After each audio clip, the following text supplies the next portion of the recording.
Nadreen, रोला बहुत ज़्यादा पड़ गया है जो पंजाब के अंदर एक नया बिल लाया जा रहा है। इस बिल को क्या नाम दिया जाए? मेरे ख्याल में जो सबसे मुनासिब नाम है, क्योंकि आने वाले दिनों में ये बिल बहुत बदनाम होने वाला है और ये नेक नियति से तो हो ही नहीं सकता। हुकूमत के जो हमायती थे, जो हुकूमत के साथ खड़े थे, जो मरियम नवाज या नवाज शरीफ के लिए थोड़ा बहुत नरम गोशा रखते थे, वो लोग भी परेशान हो गए हैं कि यार ये किस किस्म का बिल ये लोग लेकर आ गए। अगर ये इस तरह के कानून बनाएंगे तो कानून की धज्जियां तो उड़ेंगी, इंसानी हकूक अमली तौर पे बिल्कुल ही खत्म हो जाएंगे। तो ये क्योंकि बहुत बदनाम होने वाला है बिल, तो इसका कोई आसान नाम होना चाहिए। तो ये मार्शल लॉ बिल, इसका मेरे ख्याल में अब तक मुझे जो समझ आया, आसान तरीन नाम इसका रखा जा सकता है, मार्शल लॉ बिल। और ये पंजाब के अंदर एक तरह से मार्शल लॉ बिल लाया जा रहा है। इसका मुश्किल नाम लेने से बेहतर है इसको मार्शल लॉ बिल ही पुकारा जाए। ये पाकिस्तान में अब एक नया ट्रेंड है, यानी पंजाब के अंदर खास तौर पे खातून civil martial law administrator TikToker Maryam Nawaz साहिबा जो है, वो अब एक कानून लेकर आ रही है जो उनका मनपसंद कानून है। इसमें मैंने मनपसंद इसलिए कहा कि जो एमपीए है जिसने ये बिल मुतारिफ करवाया, वो खुद मुकर गया। उसने कहा जी मैं तो नहीं लेके आया। यानी ताजा अपडेट इसमें यह है कि नून लीगी एमपीए खालिद रांझा, जिनके बारे में कहा जाता है कि वो ये बिल लेकर आए, उन्होंने कहा ये बिल उनका नहीं है बल्कि पंजाब हुकूमत का बिल है और ये कानून वजीर आला पंजाब मरियम नवाज की मुशावरत से लाया गया है। और जो स्पीकर है वो कह रहे हैं जी मुझे तो आगाही नहीं किया गया। यानी पीका का जो कानून है वो भी पीएमएल-एन लेकर आई थी नवाज शरीफ के दौरे हुकूमत में, शहबाज शरीफ के दौरे हुकूमत में, इमरान खान साहब के दौर में इस पे काम होने लगा था। और उस दौर में मैंने कहा था कि सख्त कवानीन जरूर बनाए लेकिन सबके लिए बनाए। और फिर सारे सहाफ़ी निकल आए, बड़ा एहतजाज किया गया। अब ये उससे भी घटिया नौयत का एक अजीबो गरीब किस्म का काला कानून मार्शल लॉ बिल वो लाया जा रहा है। और मार्शल लॉ बिल के अंदर क्या होगा इसकी तफसीलात मैंने आपको पहले बताई। कुछ चीजें मैं आपको ये बताता हूं। एक तो जनाब एमपीए साहब मुकर गए, वो कहते जी मेरा नहीं है। तो ये आप रिकॉर्ड के ऊपर रख लें कि ये बिल जो है मरियम नवाज साहिबा का बिल है, मरियम नवाज साहिबा का पसंदीदा बिल है, वो खुद इसको लेकर आ रही हैं। इससे आपको अंदाजा हो जाना चाहिए कि ये खानदान किस कदर फाशिस्ट रवैया रखता है। अब आ जाए स्पीकर पंजाब असेंबली मलक मोहम्मद अहमद खान। देखें, जो भी कमेटियों के अंदर बिल जाते हैं ना, या कानून पास होने के लिए जाते हैं, उनके बारे में स्पीकर को जरूर पता होता है। लेकिन यहां पे स्पीकर पंजाब असेंबली मलक मोहम्मद अहमद खान का Punjab control of habitual offenders bill 2026 से लाइल्मी का इजहार। अब वो कहते हैं जब ये बिल ऐवान में पेश हुआ तो मुझे क्यों नहीं बताया गया, बिल पर लाइल्मी पर सख्त एक्शन लूंगा। अंग्रेज दौर का नौ आबादियाती कानून जो है, निजाम का जो कानून है वो मुमकिन नहीं है, मलक अहमद खान कह रहा है। मलक अहमद खान कौन है? जनरल बाजवा का बहुत करीबी आदमी, रिजीम चेंज ऑपरेशन के मरकजी किरदारों में से एक। जनरल बाजवा और उनके रिश्तेदारों से बेहतरीन ताल्लुकात बनाकर शरीफ खानदान के लिए रास्ते निकालने वाला मलक अहमद खान। मलक अहमद खान वही हैं जिनके भाई के ऊपर मनी लॉन्ड्रिंग के बड़े सीरियस एलिगेशन थे और उनके ऊपर मुकदमात भी बने थे, लेकिन बाद में अचानक से उनके लिए नरमी हो जाती है जब मलक अहमद खान साहब के जनरल बाजवा साहब अच्छे ताल्लुकात बन जाते हैं। तो नाजरीन, अब सवाल यह पैदा होता है कि क्या स्पीकर की मंजूरी के बगैर यह बिल कमेटी से मंजूर कराया गया? यानी ये बहुत अजीब बात है ना कि स्पीकर को पता ही नहीं है, बारों बार काम हो रहे हैं। तो हर चीज मरियम नवाज के कंट्रोल में है, या जो लोग मरियम नवाज को रिमोट कंट्रोल से कंट्रोल कर रहे हैं, या वो चीज उनके कंट्रोल में है। अब देखें ना, मरियम नवाज की सियासी तौर पे तो कोई पहचान नहीं है। सिर्फ उनका वालिद एक वजीर आजम रहा है, वजीर आला रहा है। अपनी सियासी हैसियत उनकी कुछ नहीं है, ना उनकी सियासी सोच है, ना उनके पास जो उनकी कैबिनेट में करीबी उनकी सहेलियां हैं उनमें से किसी की सियासी सोच नहीं है। आप अंदाजा करें ना, वो जो वजीर तालीम जिस आदमी को रखा हुआ है, अब जिस लेवल का वजीर तालीम है उस लेवल को देख के आपको अंदाजा हो जाना चाहिए कि इनकी टोटल कैपेसिटी क्या है। यानी जिस हुकूमत का, जिस कैबिनेट का वजीर तालीम इस लेवल का आदमी हो, आपने शक्ल देखी है उसकी, आपने काम भी उसके सुने, आप उसकी तहरीरें भी पढ़ते रहते हैं, उसके बयानात भी सुनते रहते हैं, बंदा सर पकड़ के बैठ जाता है कि ना सर है ना पाऊं है। तो जिनका वजीर तालीम इस नौयत का होगा, जिनकी इंफॉर्मेशन मिनिस्टर को देख लें, बाकी मिनिस्टर्स को आप देख लें, तो आपको उनकी ज़हनी हालत का पता चल जाएगा। तो इनका कोई तजुर्बा तो है नहीं सियासत में, बेचारे बिल्कुल सियासत से नाबल्द हैं। तो इनको लिखकर जो चीज दी जाती है ये समझते हैं वही ठीक है, जो इनको ब्रीफिंग दे दी जाती है ये पागल हो जाते हैं, उसके ऊपर पता नहीं कितना बड़ा काम हो गया। लेकिन जो आदमी थोड़ी सी भी सियासत को समझता है, या जिस सहाफी को थोड़ी बहुत भी समझ है, वो सर पकड़ के बैठ गया कि ये इन्होंने किया क्या, ये किस लेवल का कानून ये लोग लेकर आ गए हैं। पूरा निजाम हिल गया है कि भाई आप क्या करना चाह रहे हैं। क्या आप पाकिस्तान को शुमाली कोरिया से भी बदतरीन कोई जगह बनाना चाहते हैं, क्या आप डिक्टेटरशिप से भी आगे किसी जगह पे जाना चाहते हैं? जनाब एमपीए मुकर गया, कहता जी मेरा नहीं है, मरियम नवाज का है। मरियम नवाज ने खुद बनाया था पंजाब हुकूमत का, मैं कल्ला नहीं है। और जो मलिक अहमद खान साहब है वो कहते जी मुझे तो पता ही नहीं था इसके बारे में। ये चीज भी हो रही है यानी। और इसको जो है वो जोड़ा गया अंग्रेज दौर का नौ आबादियाती निजाम। ये उस तरह का एक कानून है जो ये लाया जा रहा है पंजाब के अंदर। अब इसके ऊपर ना लोग अलग अलग राय दे रहे हैं। जो बहुत करीबी लोग हैं पीएमएलएन के, नवाज शरीफ के, मरियम नवाज के, वो लोग भी बेचारे बोलना शुरू हो गए। यानी वो सहाफी जिन्होंने बहुत सपोर्ट किया वो बेचारे भी बोल रहे हैं कि यार ये क्या मुसीबत है। अब यहां पे जो है वो नजम सेठी का स्टेटमेंट बहुत इंटरेस्टिंग है। वो ये कहते हैं कि आज ये हुकूमत में बैठे हुए हैं, कल ये अपोजिशन में इन्होंने जाना ही जाना है, तो फिर की करोगे तुसी? यानी उन्होंने पंजाबी में उन्होंने पूछा, फिर एक नज़म भी उनको सुना दी। तो उन्होंने कहा मुस्लिम लीग नून को ये बात समझ आ जानी चाहिए, ये पहले भी मुश्किल हालात से गुजरे हैं और ये फिर भी गुजरेंगे। तो तारीख बड़ी जालिम होती है। यही सारे कवानीन जो है ना, चाहे ये पीका है चाहे ये टीका है, ये जो भी है ना इनके ऊपर ही लगने, ये मार्शल लॉ बिल भी इनके ऊपर ही लगना है। ये जितने आप सख्त से सख्त कवानीन बनाएंगे ना, ये मुड़ के आपके ऊपर ही आएंगे, क्योंकि बारी बारी सबकी बारी। जब तक पाकिस्तान में मिलिट्री एस्टेब्लिशमेंट का एहतसाब नहीं होगा ना, तब तक पाकिस्तान में सब लोग जद में आते रहेंगे इसी तरह के जालिमाना कवानीन के। तो नाजरीन अब ये अच्छा, इसमें एक इस्तिस्ना भी है। एक और बड़ी इंटरेस्टिंग बात जो है इसके अंदर, इसमें एक इस्तिस्ना भी है। कौमी पॉलिसी जिसके तहत बड़े मनसब पर फाइज शख्सियात, उन्हें इस्तिस्ना दे दिया गया इसके अंदर भी कि जनाब बाकी सारे तो जो है समाज दुश्मन हो जाएंगे, बाकी सब पे तो ये मार्शल लॉ बिल लगेगा, लेकिन ये जो है ना बड़े बड़े लोग जो है उनके ऊपर नहीं लगेगा। इस तरह जो पंजाब में तैयार किया गया जो नया कानून है, इसके तहत भी हुकूमत और अहलकारों को गुड फेथ में इससे इस्तिस्ना होगा और इनके खिलाफ कोई कानूनी कार्रवाई नहीं हो सकेगी। आप अंदाजा करें, आम आदमी की मंजी ठोक दो, अपोजिशन की ऐसी तैसी कर दो, गरीब आदमी को रगड़ा लगा दो, कोई सोशल मीडिया पे नौजवान आवाज उठाए तो उसका पूरा घर तोड़ दो, जो मर्जी उसके साथ करो। लेकिन जब कोई सरकारी मुलाजिम करे या हुकूमत करे तो आपके जी गुड फेथ में किया है। यानी वो एक ताड़ा कुत्ता टॉमी ते साड़ा कुत्ता कुत्ता, ये एक मिसाल थी, आपको याद होगी। थोड़ा अरसा पहले अली अमीन गंडापुर ने भी एक मिसाल दी थी कि हम नाचें तो ये और तुम नाचो तो वो।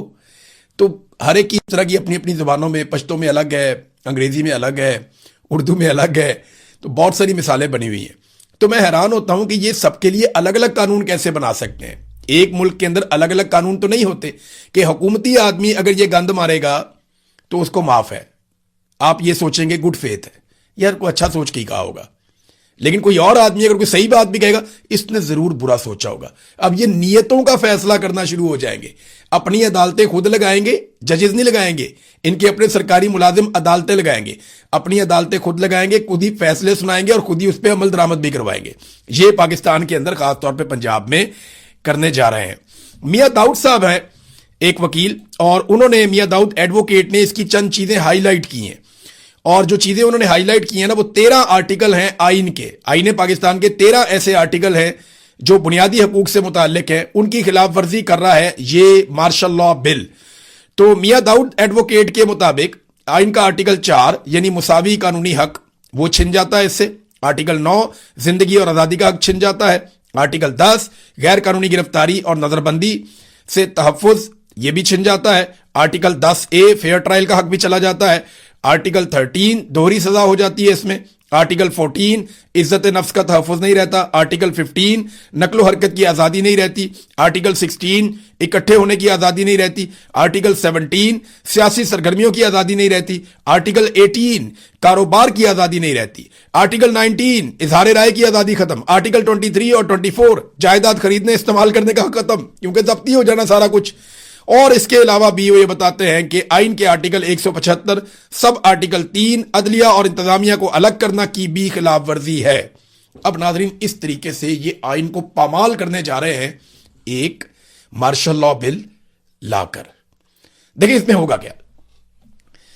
आपकी अगर शक्ल पसंद नहीं है ना मरियम नवाज को या नवाज शरीफ को, कैप्टन सफदर के बेटे को, या मरियम नवाज की किसी बेटी को, रिश्तेदार को, दामाद को, कोई आसपास जानने वाला, इसहाक डार को, इसहाक डार के बच्चों को, या किसी को भी, किसी वजीर को, किसी वजीर के बच्चे को, किसी जज को, किसी जज के बच्चे को, उसके रिश्तेदार को, किसी ब्यूरोक्रेट को, उसके किसी बच्चे को, किसी एसएचओ को, उसके किसी रिश्तेदार को आपकी शक्ल पसंद नहीं है, वो आपके खिलाफ एक दरखास्त डाल देगा और हल्की सी सिफारिश करवा देगा। उसके बाद आपके साथ क्या होगा? आपके बैंक अकाउंट बंद, आपकी जायदादें जब्त, आपका मोबाइल फोन ले लेंगे, आपका जो है वो बंद कर देंगे, आपके मोबाइल्स, आपका इंटरनेट का इस्तेमाल, यानी आप कुछ भी सोशल मीडिया के ऊपर अपलोड नहीं कर सकेंगे, आपको वहां पे भी कंट्रोल कर दिया जाएगा। डिजिटल निगरानी में आपको डाल देंगे, आपके जिस्म के साथ एक डिवाइस लगा सकते हैं। और ये तो ग्वांतानामो में भी, वहां पे भी इस किस्म के जुल्म जब अमेरिका ने किए थे तो अमेरिका को पीछे हटना पड़ गया था कि जनाब कैदियों के जिस्मों में चिपें लगा दी जाएं, इनको ट्रैक किया जाए। तो वो ट्रैक करेंगे जनाब कि ये इसके साथ ये डिवाइस हमने लगा दी है, तो ये डिवाइस जो है अगर ये उतारा या इसने कुछ किया तो इसको फिर 3 साल के लिए हम जेल में डाल देंगे। तो जनाब अजीबो गरीब किस्म की चीज़ें आपके साथ की जाएंगी, अमली तौर पर आपकी ज़िंदगी ख़त्म हो जाएगी। यानी आप ट्रेवल नहीं कर सकेंगे अपनी मर्जी से, वो आप पे रिस्ट्रिक्शन लगा देंगे कि आप यहां तक जा सकते हैं, यहां से आगे नहीं जा सकते।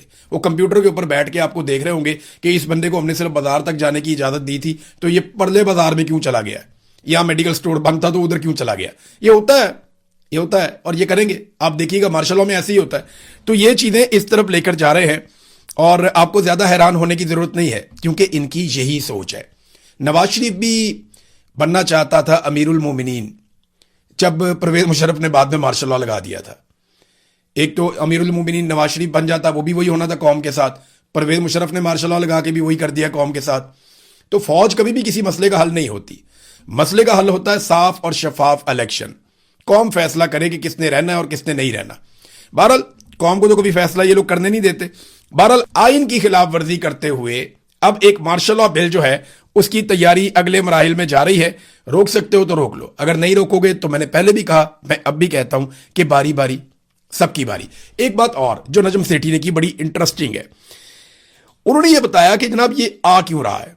उसकी वजह यह है कि हुकूमत एक तरह से ये तस्लीम कर रही है कि पाकिस्तान तहरीक इंसाफ का जोर नहीं टूटा अभी तक। ये मैं मदर अब्बास साहब को सुन रहा था और भी बहुत सारे सीनियर तजियाकार हैं। देखिए ना, मैं कहूंगा तो मेरा तो थोड़ा सा इस एस्टेब्लिशमेंट के साथ फड्डा है। जो मौजूदा पाकिस्तान में एस्टेब्लिशमेंट है इसके साथ मेरा फड्डा है। इन्होंने मेरे साथ बहुत जुल्म किया, मेरे से मेरा मुल्क छीन लिया, मेरी आज़ादी छीन ली, मेरे से मेरे बहुत सारे हुकूक छीन लिए, मुझे बहुत तकलीफ दी इन्होंने। तो मेरा तो इनके साथ एक फड्डा है। अगर मैं बात करूंगा तो बाद औक़ात आपको लगेगा कि शायद यार ये गुस्से में भी है।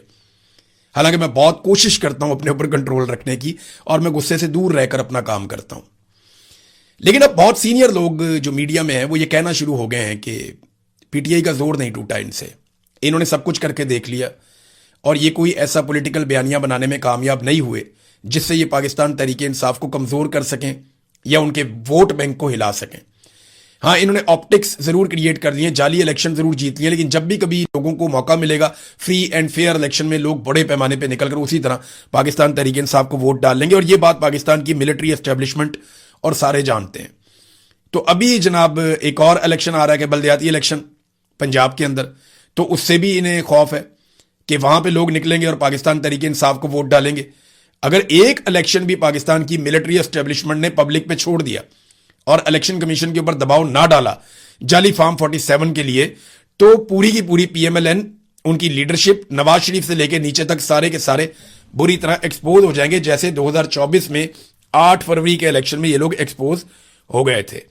नादरीन, अब सुहेल अफरीदी साहब ने एक स्टेटमेंट दिया है और एक सख्त स्टेटमेंट है उनकी तरफ से, क्योंकि 5 अगस्त करीब आ रही है। अगर तो 5 अगस्त का मोमेंटम बनाना है तो पाकिस्तान तहरीक इंसाफ को वो अनाउंसमेंट करनी चाहिए थी जो उनके इंटरनल मीटिंग में डिस्कस हुई थी।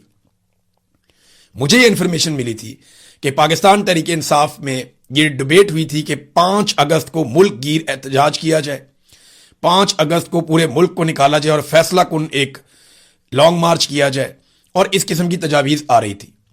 लेकिन फिर अचानक से सारा कुछ अवेपोरेट हो गया, सब खामोश हो गए, ये खबरें कहीं दब गई, किसी ने अनाउंसमेंट भी नहीं की। मेरे ख्याल में आखिरी दिनों में अनाउंसमेंट करेंगे, चंद दिन पहले, जब तैयारी का वक्त नहीं बचेगा। अगर आप ज्यादा देर तक कोशिश करें, ज्यादा देर तक तैयारी करें, उसका मोमेंटम बिल्ड करें, तो एक बेहतर एहतजाज या लॉन्ग मार्च हो सकता है। लेकिन अगर आप कहें जी मैंने फौरन करना है, तो फिर तो वो नहीं होता ना, फिर तो जैसे एस्टेब्लिशमेंट चाहती है फिर उसी तरह का होता है। बहरहाल सुहेल अफरीदी ने कहा कि सिक्योरिटी फोर्सेज को पैगाम देता हूं, एहतजाज हर सूरत होगा, गोली चली तो पहला सीना मेरा होगा। वैसे अली अमीन गड्डापुर ने भी यही कहा था, सुहेल अफरीदी साहब ने भी उसी तरह का स्टेटमेंट दिया है। जो होगा वो फिर हम देखेंगे। सुहेल अफरीदी ने कहा कि सिक्योरिटी फोर्सेज को पैगाम देते हैं, इमरान खान से मुलाकात के लिए हमें एहतजाज करना है। अगर किसी ने मुजाहिरीन पर गोली चलाई तो वो बेगैरत होगा, और जो गोली चलाने का कहेगा वो भी बेगैरत होगा। ये भी उन्होंने जनाब बेगैरत कहना शुरू कर दिया। फिर उसके बाद उन्होंने अपने कुछ तरक्याती मंसूबे और चीज़ों के बारे में बताया। लेकिन सुहेल अफरीदी ने यह नहीं बताया कि ये जो सवाब दीदी फंड है, इसके बारे में जो एयरवाई ने खबर छापी वो खबर ठीक है या गलत है? क्योंकि उस खबर के मुताबिक सवाब दीदी फंड को लगभग 700% से ज्यादा बढ़ा दिया गया है।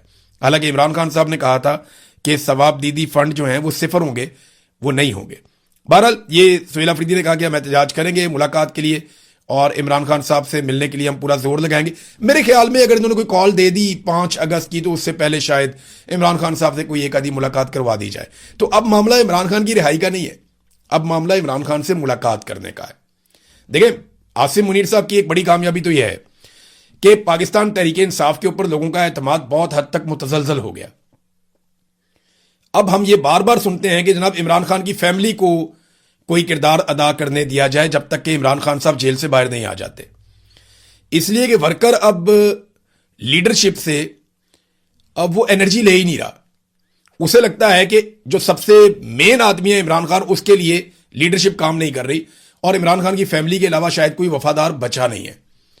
ये अब कारकुनों के अंदर सोच पैदा हो गई और अब ये मुतालबा भी आपको सोशल मीडिया पे नजर आता है। अच्छे खासे पाकिस्तान तहरीक इंसाफ के लीडर्स हैं जो कह रहे हैं कि इमरान खान साहब की फैमिली को आगे किया जाए और वो एहतजाज को लीड करें जब तक इमरान खान बाहर नहीं आ जाते। अब इस किस्म की बातें जो हैं वो इमरान खान साहब की पार्टी के अंदर से हो रही हैं और कारकुन इसके ऊपर बड़ा जोर भी दे रहे हैं। तो ये एस्टेब्लिशमेंट की एक कामयाबी है कि एक तो उन्होंने लीडरशिप को काफी मुतनाज़ कर दिया और दूसरा उनकी कामयाबी ये है कि लीडरशिप के जो मुतालबात थे वो इमरान खान साहब की रिहाई, उनकी आजादी, उनके ऊपर जाली मुकदमात का खात्मा, मैंडेट की वापसी, इन चीजों से हटकर वो यहां तक आ गए कि जनाब इमरान खान साहब को अस्पताल ले जाएं और जनाब आप हमारी इमरान खान साहब से एक मुलाकात करवा दें। यानी वो मुतालबात जो एक पीक थी उनकी, वो बहुत ऊंचे लेवल के मुतालबात थे, वो अब बड़े निचले लेवल तक आ गए और ये मिलिट्री एस्टेब्लिशमेंट ने अपने जुल्म के जरिए से किया है और पाकिस्तान तहरीक इंसाफ की लीडरशिप एक एक कदम करके पीछे हटती रही मफामत के चक्कर में और आज अब वो वहां खड़े हैं कि वो कोई बड़ा मुतालबा भी नहीं कर रहे। नादरीन, अमेरिका और ईरान के मुज़ाकरात अब कतर में शुरू होने जा रहे हैं। ये एक बड़ी डेवलपमेंट है और इसमें जो खबर है मेरे पास वो ये है कि अमेरिका ने और ईरान ने एक दूसरे के ऊपर दोबारा से हमला किया और उसके बाद दोहा के अंदर अब मुज़ाकरात होंगे अमेरिका के और ईरान के और ये बराह रास्त मुज़ाकरात होंगे और एक हॉटलाइन भी कायम की जाएगी अमेरिका की और ईरान की फोर्सेस के बीच में। यानी इन दोनों फौजों के बीच में एक हॉटलाइन कायम की जाएगी ताकि किसी भी हंगामी सूरत हाल में जवाबी हमला करने से पहले ये एक दूसरे से रब्ता करके पूछ लें कि जनाब ये काम आपने किया है या कोई तीसरा कर गया। तो ये एक अच्छी बात है, ये हो जाना चाहिए और ये कतर की तरफ से एक आइडिया है। इस पर अगर अमल दरामद होता है तो ये ज़रा बेहतर रहेगा, एक बड़ी लड़ाई से बचने में मददगार भी साबित होगा।